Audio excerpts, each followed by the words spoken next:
Bismillah. Assalamualaikum warahmatullahi wabarakatuh.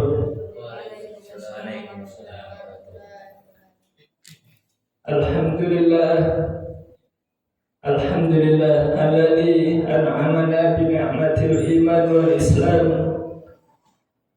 Walhamdulillah alladzi ja'alana minal muslimin. Alhamdulillah alladzi ja'alana minal mu'minin ولم يجعلنا من الكافرين. أشهد أن لا إله إلا الله وحده لا شريك له وأشهد أن محمدا عبده ورسوله لا نبي بعده. اللهم ربنا زدنا علما وارزقنا فهما. اللهم إنا نسألك علما نافعا ورزقا طيبا وعملا متقبلا. Subhanaka la ilma lana illa ma 'allamtana innaka antal 'alimul hakim. Rabbi shrah li sadri wa yassir li amri wahlul 'uqdatam min lisani yafqahu qawli amma ba'du. Hadirin jamaah ibadah salat maghrib rahimakumullah. Alhamdulillah kita bersyukur kepada Allah Subhanahu wa taala. Kita dijadikan oleh Allah hamba-Nya yang beriman. Kita bersyukur kepada Allah. Kita dipilih oleh Allah menjadi orang yang beriman. Iman ini adalah modal utama seseorang itu akan menjadi orang yang bertakwa kepada Allah. Jadi dengan iman seseorang memiliki bekal yang paling utama untuk menjadi hamba-Nya yang bertakwa. Karena salah satu syarat seseorang itu menjadi hamba Allah yang bertakwa adalah dengan iman kepada Allah itu tersendiri. Maka iman ini adalah bekal terbaik untuk kehidupan akhirat. Jadi iman ini adalah bekal terbaik untuk kehidupan akhirat. Ustaz sampaikan kemarin, kita ini diciptakan oleh Allah bukan untuk dunia. Jadi manusia ini diciptakan oleh Allah bukan untuk dunia, tapi manusia ini diciptakan oleh Allah untuk akhirat. Sehingga kita hidup di dunia ini tidak lama, karena memang kita diciptakan ini bukan untuk kehidupan dunia, tapi kehidupan yang kekal adalah kehidupan akhirat. Al-Quran menjelaskan khalidina fiha abada, kekal di dalam surga itu selama-lamanya. Kalau di dunia ini walaupun nikmat ada batasnya. Kita punya harta ada batasnya. Suatu saat harta itu akan hilang. Yang dagangnya laris, suatu saat sepi. Yang tadinya untung, suatu saat bisa rugi. Yang tadinya sehat, suatu saat pasti sakit. Yang tadinya hidup, suatu saat pasti mati. Itulah dunia. Maka kita diciptakan ini bukan untuk dunia. Allah ciptakan manusia ini bukan makhluk dunia, bukan untuk kehidupan dunia. Kita diciptakan ini untuk kehidupan akhirat. Maka karena kita ini ingin kembali ke kehidupan akhirat kita semua akan pulang ke kampung akhirat, maka kita harus menyiapkan bekal. Dan bekal yang terbaik kata Allah Subhanahu wa taala adalah bertakwa kepada Allah Subhanahu wa taala. Allah berfirman, "Wa tazawwadu fa inna khairaz zadi taqwa wattaquni ya ulil albab." Itu surat Al-Baqarah 197. Dan berbekallah Dan sesungguhnya sebaik-baik bekal itu adalah takwa kepada Allah Subhanahu wa taala. Maknanya seseorang itu tidak bisa bertakwa kalau dia tidak beriman kepada Allah. Maka kita bersyukur kita dijadikan oleh Allah orang yang beriman. Abu Lahab, Abu Jahal adalah paman Nabi, dekat dengan Nabi, tapi dia tidak menjadi orang beriman. Abu Talib yang membela dakwah Nabi, tapi tidak Allah jadikan orang yang beriman. Karena kata Allah, wa ma kana li nafsin an tu'mina illa bi idznillah. Dalam surat Yunus ayat 100, tidak ada seorang pun yang beriman kecuali imannya atas izin dari Allah Subhanahu wa taala. Tidak ada seorang pun beriman kecuali imannya itu atas pilihan Allah. Jadi kita ini orang beriman, kita ini dipilih, Pak. Kita ini dipilih oleh Allah untuk menjadi orang yang beriman. Abu Jahal, Abu Lahab paman Nabi, hidup dengan Nabi. Abu Talib paman Nabi, membela Nabi, tapi tidak dipilih oleh Allah untuk menjadi orang yang beriman. Kita tidak pernah bertemu dengan Nabi. Kita bukan siapa-siapa Nabi. Kita bukan Ahlul Bait, kita bukan keturunan Nabi. Tapi kita bisa beriman kepada Nabi, kita bisa beriman kepada Rasulullah, kita cinta kepada beliau, dan kita mengamalkan sunnah-sunnahnya. Ini Masya Allah, nikmat yang sangat besar. Kita dipilih oleh Allah untuk menjadi orang beriman, ini nikmat besar. Maka nikmat iman ini harus kita rawat, harus kita jaga, harus kita pelihara sampai kapan? Sampai kita menghadap Allah Subhanahu wa ta'ala. Maka kata Allah, wala tamutunna illa wa antum muslimun. Janganlah kalian mati kecuali dalam keadaan beriman, dalam keadaan Islam, dalam keadaan menyerahkan diri semuanya hanya kepada Allah. Kita mati gak punya jabatan gak apa-apa. Bapak ibu kita wafat, kita mati gak punya harta gak apa-apa. Kita gak punya rumah, ketika kita mati gak apa-apa, gak rugi. Kita mati gak punya harta warisan, tidak punya sawah, gak apa-apa. Yang penting kita punya iman, kita punya Allah Subhanahu wa ta'ala. Gak apa-apa. Dunia ini sementara saja. Gak kita miliki gak apa-apa. Yang penting kita punya iman. Maka iman ini adalah bekal yang terbaik. Bahkan kata Allah dalam surat Al-Asr, ya, innal insana lafi khusr. Sesungguhnya orang itu semua dalam keadaan rugi, illal ladzina amanu, kecuali orang-orang yang beriman. Orang yang beriman itu semuanya diperhitungkan oleh Allah Subhanahu wa ta'ala. Walaupun dia sepele, kalau dia beriman, ada hitungannya di sisi Allah, ada hitung-hitungannya. Tapi kalau orang yang tidak beriman, walaupun dia beramal, di mata manusia amal itu istimewa.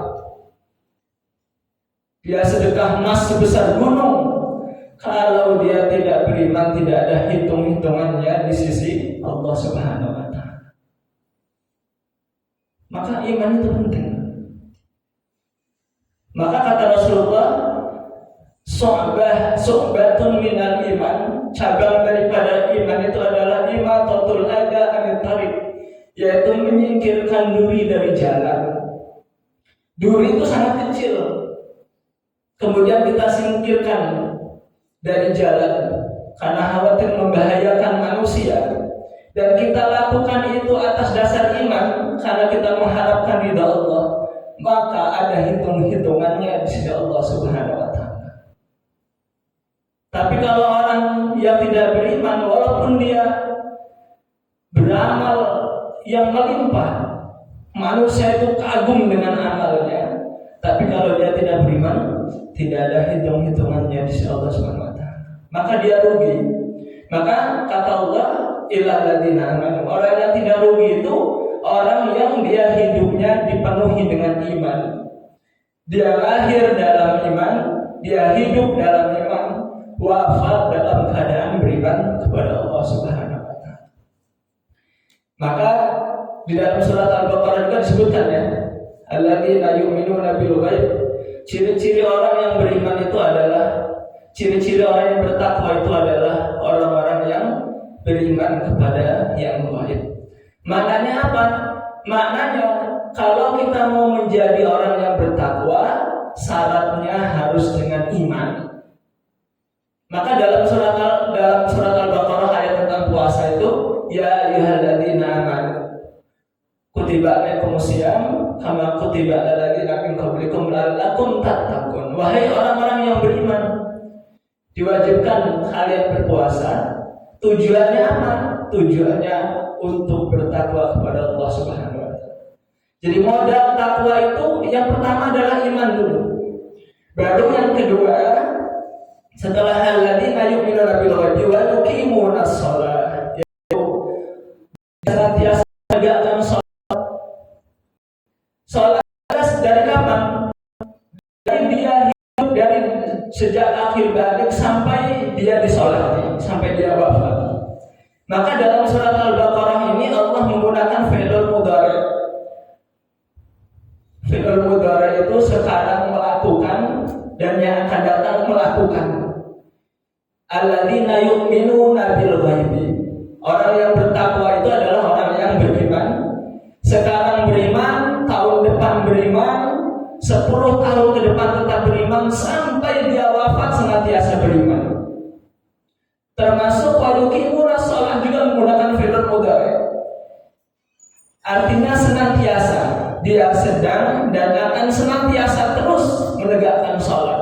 Sampai kapan? Sampai wafat, sampai dia dipanggil oleh Allah Subhanahu wa taala. Maka bekal kita, salah satu bekal kita untuk menuju kampung akhirat adalah dengan takwa. Dan takwa itu kita dapatkan manakala seseorang itu beriman dan dia senantiasa mengerjakan salat. Sampai kapan? Sampai wafat. Jangan sampai pernah jenuh, jangan sampai pernah bosan dengan amal saleh. Amal saleh yang kita lakukan ini harus candu, sebagaimana seseorang candu dengan keburukan. Orang itu kalau sudah mengkonsumsi narkoba, itu kan candu ya. Pokoknya nggak dipaksa-paksa, dah berjalan begitu saja dengan santainya, dengan ringannya, karena dia sudah candu. Maka orang yang beriman ini, seseorang yang menginginkan bertakwa, menginginkan derajat takwa, maka dalam amal soleh ini harus candu. Sholat itu candu. Kalau nggak sholat itu aduh rasanya. Jadi harus candu. Termasuk seluruh amal soleh, puasa, membaca Al-Quran, istighfar, bersolawat, harus candu. Dan ini harus dibiasakan, karena amal soleh ini adalah susah untuk candu. Beda dengan maksiat. Ya kan, kita ini udah sholat dari sejak kecil kan, tapi kok perasaan nggak candu-candu. Sudah azan tapi kok masih males. Kita belajar Al-Quran ini sejak kecil kan. Ustadz itu belajar Al-Quran itu ingat masih baru bisa ngomong sama almarhum bapak itu. Sampai sekarang ya tetap baca Quran itu harus dipaksa gitu, nggak bisa candu. Maka kita harus memaksakan, dipaksakan. Karena iblis, syaitan senantiasa menggoda manusia agar manusia itu tidak candu dengan amal saleh. Salat bosan, kemudian apa lagi? Hadir di majelis ilmu bosan, belajar Al-Quran bosan, apa lagi? Sedekah bosan, enggak, bahaya. Maka dalam Al-Quran disebutkan orang yang mau bertakwa kepada Allah, maka syaratnya adalah wayuqimunas shalah. Dia senantiasa menegakkan sholat. Sekarang kita ini udah jangan ngebahas sholat wajib lagi, karena Ustadz anggap sholat wajib ini sudah rapi. Kita memburu sholat sunnah. Masa umur udah 30-40 tahun sholat fardunya masih berantakan, kan aneh. Sekarang ini kita sudah bukan saatnya lagi ngurusin sholat fardu kita, sholat 5 waktu. Ya, Pak ya, Bu ya, siap ya. Yang kita kejar harus sholat sunnah. Sholat usia 50 tahun, 60 tahun, sholatnya masih berantakan sholat fardunya. Ini kan bahaya betul. Maka yang harus kita kejar adalah sholat sunnah yang ringan-ringan saja. Qobliyah, ba'diyah, witir, sama duha. Jangan sampai ditinggalkan. Witir ya. Jadi witir itu, kalau saya pribadi, witir itu karena khawatir nanti di penghujung malamnya bangunnya pas waktu azan ataupun takut kesiangan gitu, maka dilakukannya setelah sholat ba'diyah isya. Supaya apa? Supaya witir kita tidak ketinggalan, tidak lepas. Itu diusahakan. Nggak usah banyak-banyak, 1 rakaat kan boleh kan witir itu kan. Setelah 2 rakaat sholat ba'diyah isya, kita berdiri 1 rakaat untuk sholat witir. Jangan tinggalkan sampai kita wafat. Dan insya Allah Ustaz sudah istiqomah seperti itu sholat witir. Kemudian sholat duha. Sholat duha paling sedikit berapa rakaat? 2 rakaat. Jangan tinggalkan sholat duha. Di sini santri-santri alhamdulillah sholat tahajud sudah tiap malam witir. Sholat fardu udah nggak usah diomongin ya. Ustaz nggak membahas sholat 5 waktu lagi. Sholat duha sudah diistiqomahkan. Sholat qobliyah, ba'diyah sudah kan, sudah rapi semua. Ini merupakan amal yang harus kita syukuri. Bukan kita bangga ya, tapi kita syukur dengan amal itu supaya kita terus kita jaga. Maka sholat ini penting. Kenapa? Karena salah satu cara agar menjadi orang yang bertakwa setelah iman kemudian sholat. Ini bekal untuk kehidupan akhirat kita. Wa mimma razaqnahum yunfiqun, dan apa yang telah kami rezekikan mereka berinfak. Ada infak, ada sedekah ya. Udah pernah Ustaz bahas apa perbedaan infak dan sedekah. Kalau infak itu cenderung dengan harta. Kalau sedekah, semua kebaikan yang kita keluarkan itu adalah sedekah. Tabassumu kali wajhi akhika sedekah. Senyummu untuk saudaramu sedekah. Mengajarkan ilmu akan menjadi sedekah jadinya. Tapi kalau infak itu cenderung berkaitan dengan harta. Maka setiap harta yang kita miliki harus kita keluarkan. Ini ciri agar seseorang itu mendapatkan derajat takwa, agar seorang menjadi bertakwa. Maka Islam mengajarkan infak ini ada infak wajib ataupun zakat ya. Zakat itu bisa disebut dengan infak wajib atau sedekah wajib. Itu 2,5%. Sedikit. Ustaz ajarkan seperti ini. Kita jangan hitung, itu kan kalau sampai nisab ya. Sampai nisab baru keluar 2,5%. Ustaz senantiasa mengajarkan gini, jangan sampai kita dihitung-hitungan sama Allah. Setiap harta yang kita miliki tidak sampai nisabnya, keluarkan saja 2,5%. Kita punya uang 100.000 semuanya, keluarkan saja 2,5%. Enggak usah hitung-hitungan nunggu sampai nisab. Kalau sampai nisab kan 80 gram emas ya, atau 80 juta baru dikeluarkan zakat. Ini kan jauh gitu. Enggak usah hitung-hitungan untuk Allah Subhanahu wa taala. Kita keluarkan saja. Kalau kita punya uang 10.000 semuanya, keluarkan saja 2,5%. Jadi berapa itu? 250 rupiah. Masukin kotak amal. Kita punya uang berapa semuanya? 10.000. Keluarkan saja. Atau 100.000 berarti kan 2.500 ya. Keluarkan saja. Maka orang yang berinfak ini ciri orang yang bertakwa kepada Allah. Sehingga setiap dia mendapatkan, dia berinfak. Sehari mendapatkan 100.000, dia keluarkan 2.500. Sehari mendapatkan 1 juta, dikeluarkan 25.000, dan seterusnya. Maka infak kita itu akan istiqomah, karena setiap hari berinfak. Maka ada program sehari 1.000 ya, sehari 2.000. Itu program yang bagus. Supaya apa? Supaya kita mengamalkan ayat ini. Jadi orang yang bertakwa itu adalah orang yang senantiasa menginfakkan hartanya. Jadi setiap yang kita miliki, terutama harta ya, maka harus kita keluarkan. Dan insya Allah itu akan menjadi keberkahan untuk kita. Maka ini adalah bekal akhirat. Maka ketika seseorang itu tidak hitung-hitungan kepada Allah, Allah juga tidak hitung-hitungan kepada hamba-Nya. Itu pasti. Tapi kalau kita perhitungan untuk Allah, Allah akan perhitungan untuk kita. Sudah dikasih rezeki kok pelit, nggak mau bersyukur. Allah malas itu ngasih rezekinya, nggak mau lagi ngasih. Karena dia tidak hitung-hitungan. Maka kita jangan hitung-hitungan. Kemudian berikutnya, sebagaimana Allah sampaikan tadi, wa tazawwadu fa inna khairaz zadi taqwa, ya. Berbekalah dan sebaik-baik bekal adalah takwa.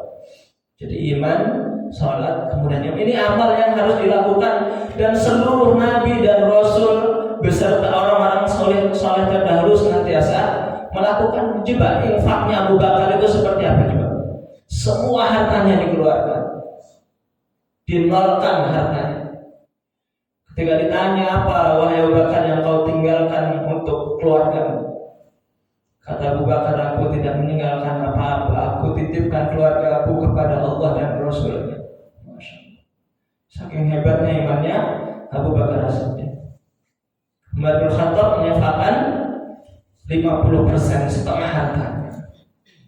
Ini mereka itu nggak hitung-hitungan dan nggak jatuh miskin kan, justru malah semakin kaya. Abdurrahman bin Auf nggak hitung-hitungan. Saya sampaikan kemarin, Abdurrahman bin Auf itu hartanya itu bermanfaat untuk seluruh penduduk kota Madinah. Jadi seluruh penduduk Madinah itu pernah merasakan hartanya Abdurrahman bin Auf. Sepertiga penduduk Madinah itu pernah dikasih sedekah oleh Abdurrahman bin Auf. Sepertiganya lagi pernah dikasih modal untuk usaha, diutangi tanpa berbunga. Dan sepertiganya lagi pernah dilunasi hutang-hutangnya oleh Abdurrahman bin Auf. Jadi, dan buktinya karena tidak perhitungan untuk kebaikan, tidak perhitungan untuk infak, Abdurrahman bin Auf tidak terjatuh miskin. Maka ini menunjukkan bahwasanya seseorang yang berinfak itu Allah Subhanahu wa taala akan ganti. Allah akan ganti hartanya, Allah akan berikan ketenangan, dan Allah Subhanahu wa taala akan angkat derajatnya menjadi orang yang bertakwa kepada Allah Subhanahu wa taala. Masya Allah.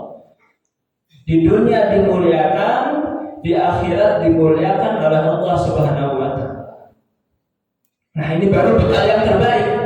Jadi bekal yang terbaik menurut Al-Qur'an itu iman, kemudian salat, kemudian infak. Salat hubungan kita kepada Allah itu penting. Sementara infak, zakat, sedekah itu hubungan kita kepada manusia. Ketika kita menyayangi manusia, maka Allah akan sayang kepada kita. Nah, ini janji Allah Subhanahu wa taala. Dan cara menyayangi manusia itu salah satunya adalah dengan harta kita. Gitu ya, salah satunya ya, walaupun nggak harus semuanya dengan harta, enggak. Tapi salah satu kita itu berbuat baik kepada manusia itu dengan harta kita. Coba bayangkan Bapak Ibu, kalau seumpamanya ada saudara kita sedang sakit, kita berkunjung Kita nggak usah apa ya, nggak usah yang mahal-mahal. Bawa gula kopi gitu, kopinya setengah kilo, gulanya setengah kilo. Oh itu seneng, itu seneng. Walaupun kelihatannya sederhana. Apalagi dia lagi sakit gitu, kita jenguk. Lagi nggak sakit aja seneng gitu kan. Maknanya apa? Maknanya kita itu kalau berhubungan dengan manusia itu kemudian kita membawa sedikit harta kita, itu manusia itu akan merasa ya Allah saya itu diperhatikan. Dan itulah yang disampaikan oleh Rasulullah. Maka kata Rasulullah, tasaddaq walau kana bitamrin wahid, sedekahlah kamu walaupun dengan sebutir kurma. Masya Allah. Sedekahlah kamu walaupun dengan sebutir kurma. Maka infak ini adalah hubungan kita sesama manusia. Nggak usah yang mahal-mahal. Saya tuh kadang berkunjung ke tempat kawan itu,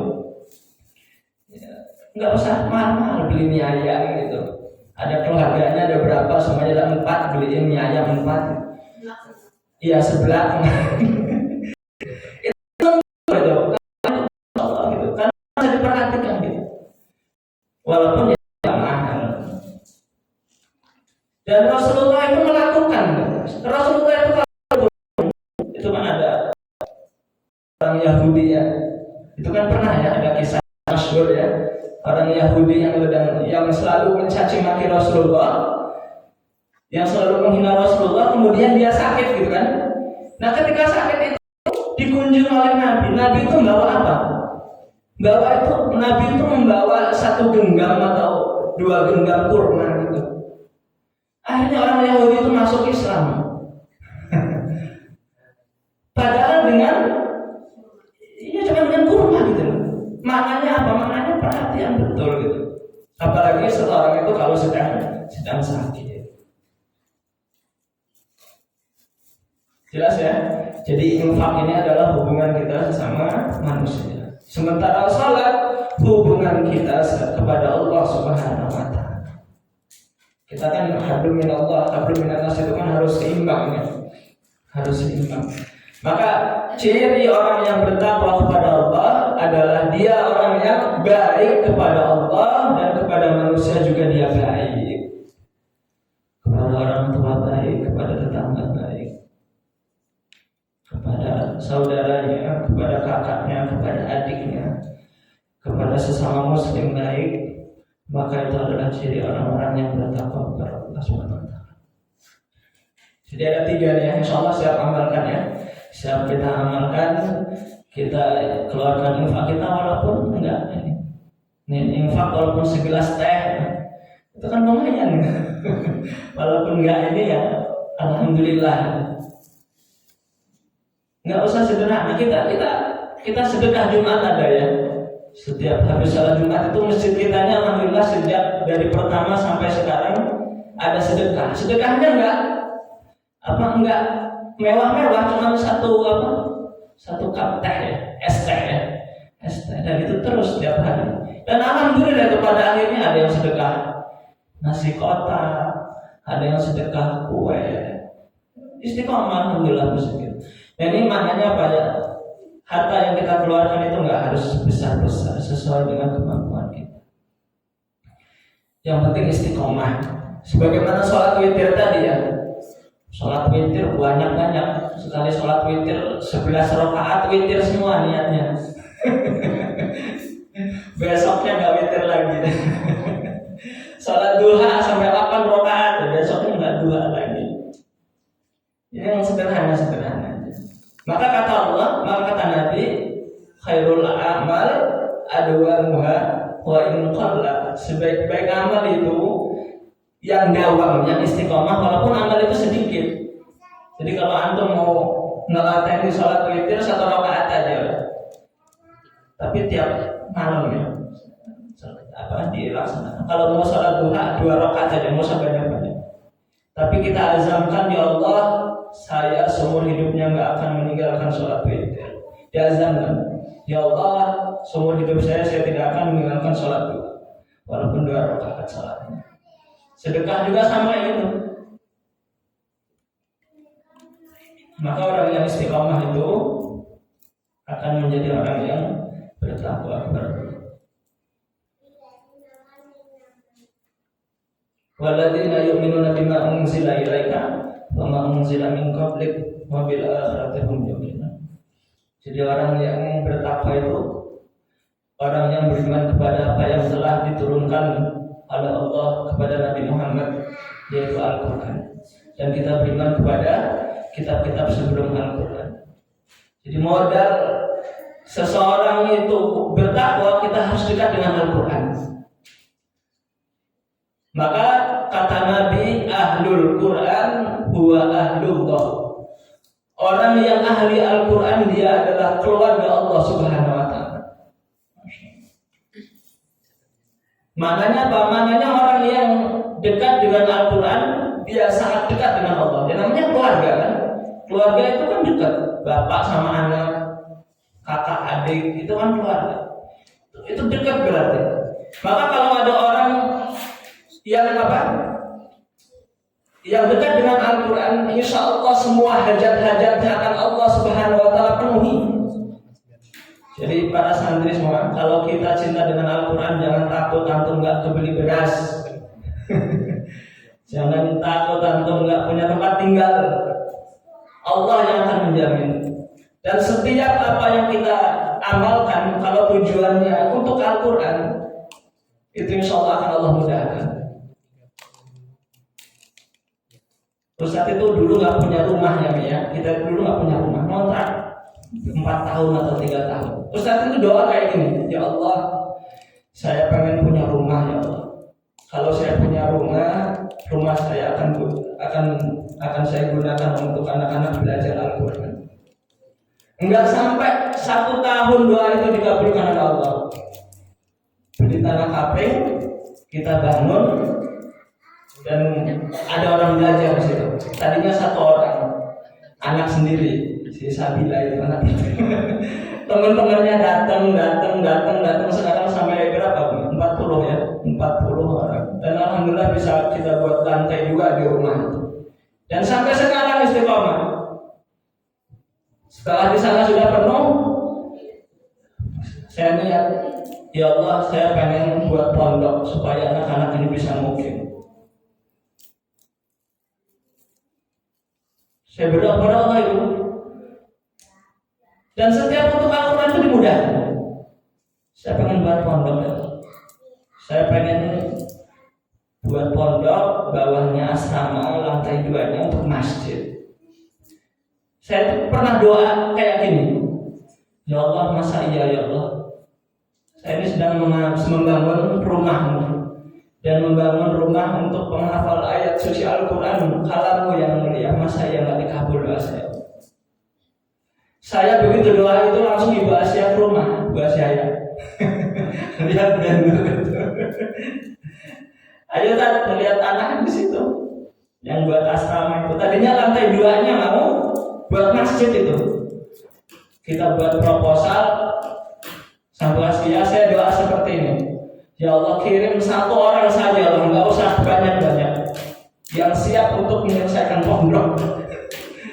Kita kirim proposal dan alhamdulillah Pak Haji Nanang almarhum Allah yarham, semoga Allah terima seluruh amal salehnya dan diampuni dosa-dosanya. Beliau siap membangun masjid.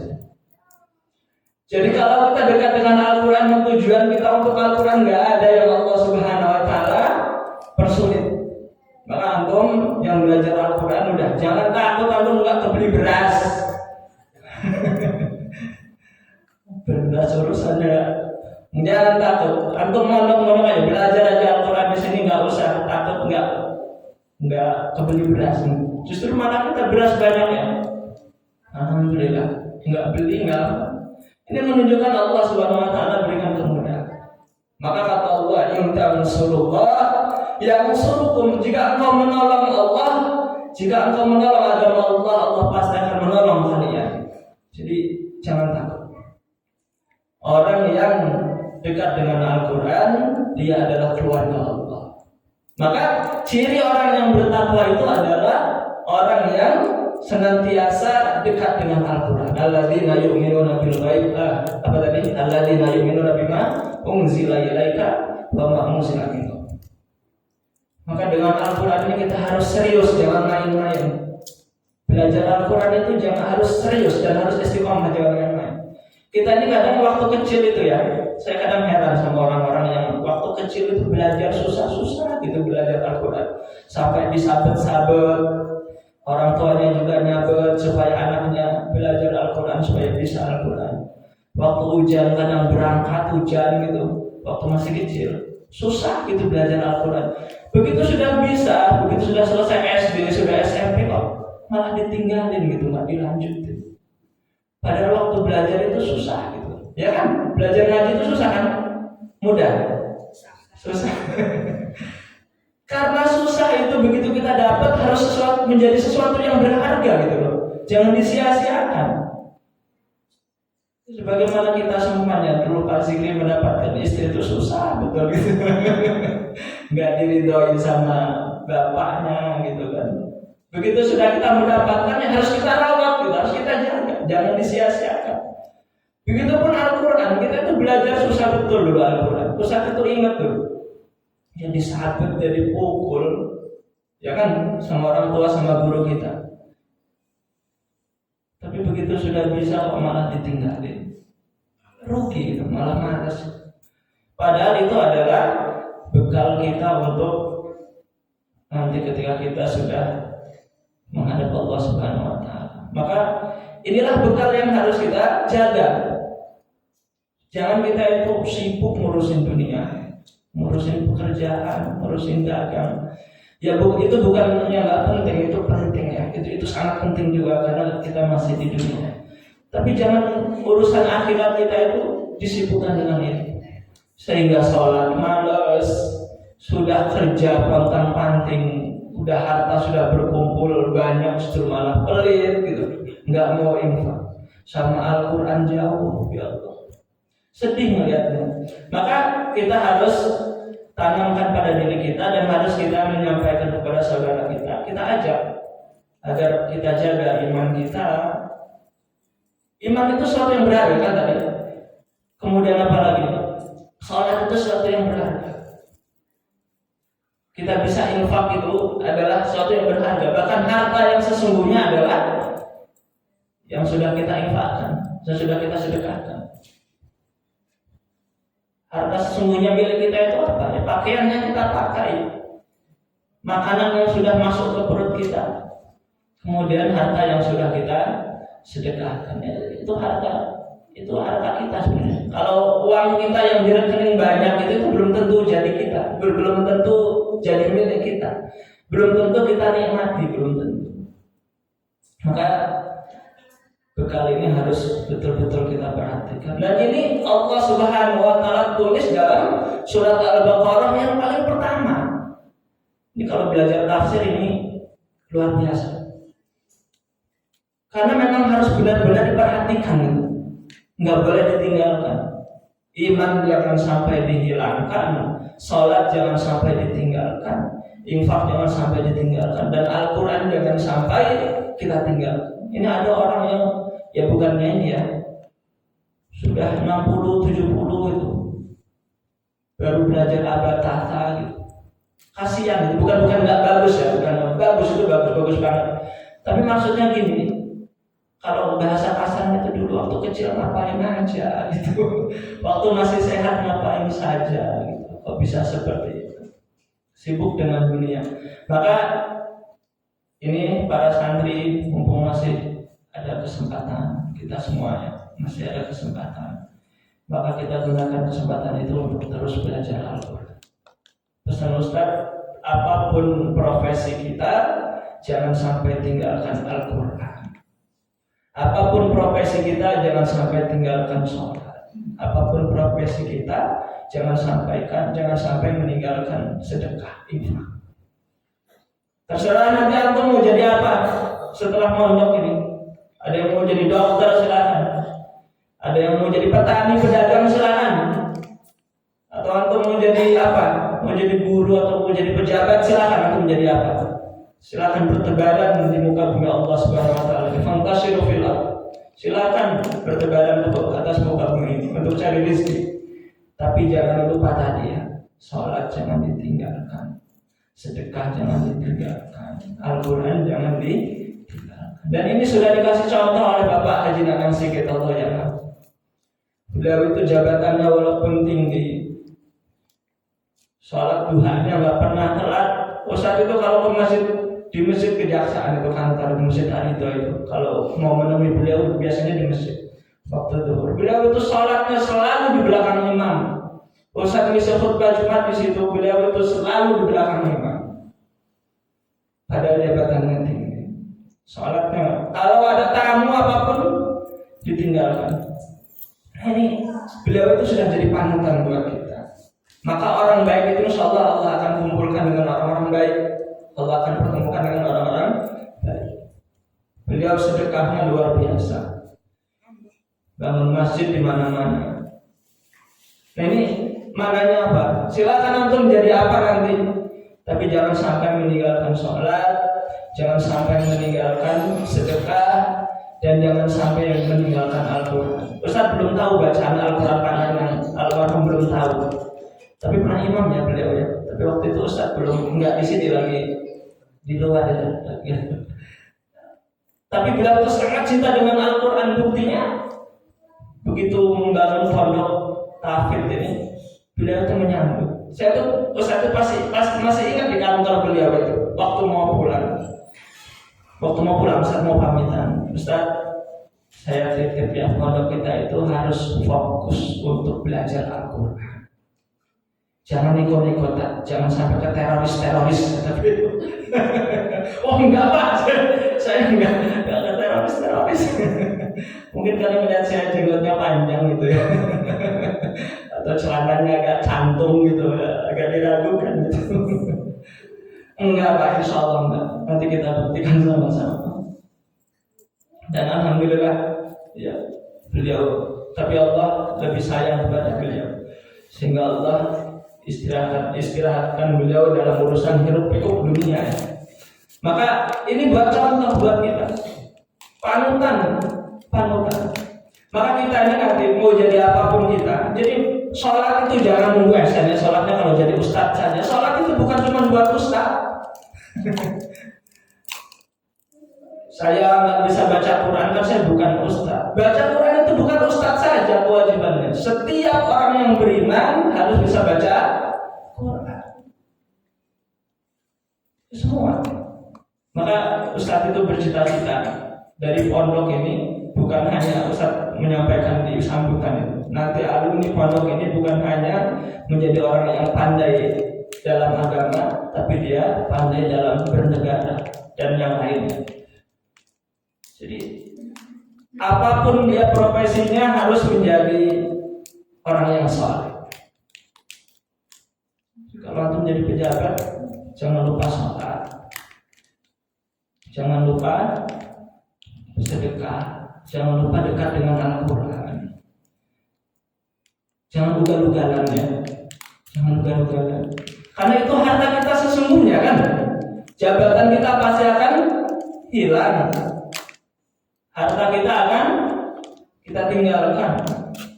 Coba Ustaz lihat, orang yang katanya rumahnya banyak, biji Habibie atau yang mobilnya tuh banyak di garasi, tapi semuanya ditinggalkan. Kenapa Pak ditinggalkan? Soeharto banyak kan. Tapi begitu sudah meninggal, ya. Tapi kan ada hartanya yang harta sesungguhnya yang sudah nanti bermanfaat di akhirat, bangun masjid dan luar biasa. Dan selama masjid ini ada, ini mengalir ke beliau. Dan sekali lagi masjid ini nggak mungkin ada yang jual. Siapa yang berani menjual masjid ini? Sampai hari kiamat insya Allah masjid ini akan ada. Siapa yang berani gusur masjid ini? Ustaz Cobi berani jual masjid ini? Gak ada. Makanya Rasulullah itu ketika hijrah ke Madinah itu yang pertama dibangun adalah masjid, bukan rumah. Kalau rumah itu kita wafat dijual sama anak kita. Tapi kalau kita bangun masjid nggak mungkin dijual. Maknanya apa? Ya maknanya infak sedekah itu penting. Dan infak yang terbaik adalah infak jariah atau sedekah jariah. Bangun masjid dan seterusnya. Insya Allah ya. Jadi ini adalah sebaik-baik bekal untuk kita. Wa tazawwadu fa inna khairaz zadi taqwa. Dan ini harus kita amalkan. Setiap ilmu yang kita dapatkan ini kita amalkan. Salatnya terus kita jaga, kita perbaiki sebelum kita wafat. Sedekahnya juga harus kita perbaiki sebelum kita wafat.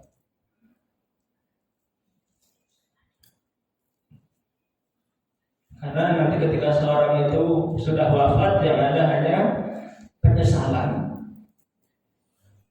Dalam Al-Quran disebutkan ya, itu banyak dalam Al-Quran itu orang-orang yang menyesal. Jadi banyak dalam Al-Quran itu orang-orang yang menyesal. Dalam surat Al-Munafiqun itu ya, laula akhartani ila ajalin qarib fasaddaqu wa akum minas shalihin.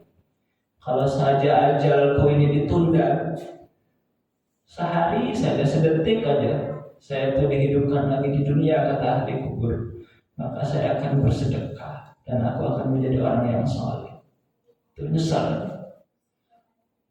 Para ulama tafsir menyebutkan kenapa kok mereka pengen bersedekah ahli kubur itu, karena di alam kubur itu ditampakkan pahala sedekah dan tidak berhentinya mengalir, terus mengalir, sehingga ketika dia mendapatkan azab kuburnya diringankan dan sampai dihilangkan karena sedekah jariah itu. Ya, salah satunya bangun masjid ini. Ada orang yang sholat di situ mendapatkan pahala sholat. Ada orang baca Quran di situ mendapatkan pahala baca Quran. Ada yang taklim di situ, dia mendapatkan pahala taklim. Mengalir terus insyaallah kepada almarhum Bapak Haji Nanang Sigit insyaallah. Amin. Maka harus kita contoh. Jadi sekali apapun antum menjadi apapun, silahkan antum jadi apa saja, jabatan apa saja silahkan antum cari. Jangan sampai meninggalkan sholat, jangan sampai tidak bersedekah, dan jangan sampai jauh dari Al-Quran. Jelas ya? Baik, demikian mudah-mudahan sedikit nasihat ini bermanfaat khususnya untuk ustadz pribadi yang masih banyak kekurangan. Kita berdoa mudah-mudahan Allah berikan kita istiqomahan, kita dikumpulkan di rumah Allah, semoga nanti kita dikumpulkan di surganya Allah Subhanahu wa taala. Amin. Kita tutup dengan alhamdulillah rabbil alamin. Subhanakallahumma wa bihamdika asyhadu an la ilaha illa anta astaghfiruka wa atubu ilaik. Assalamualaikum warahmatullahi wabarakatuh.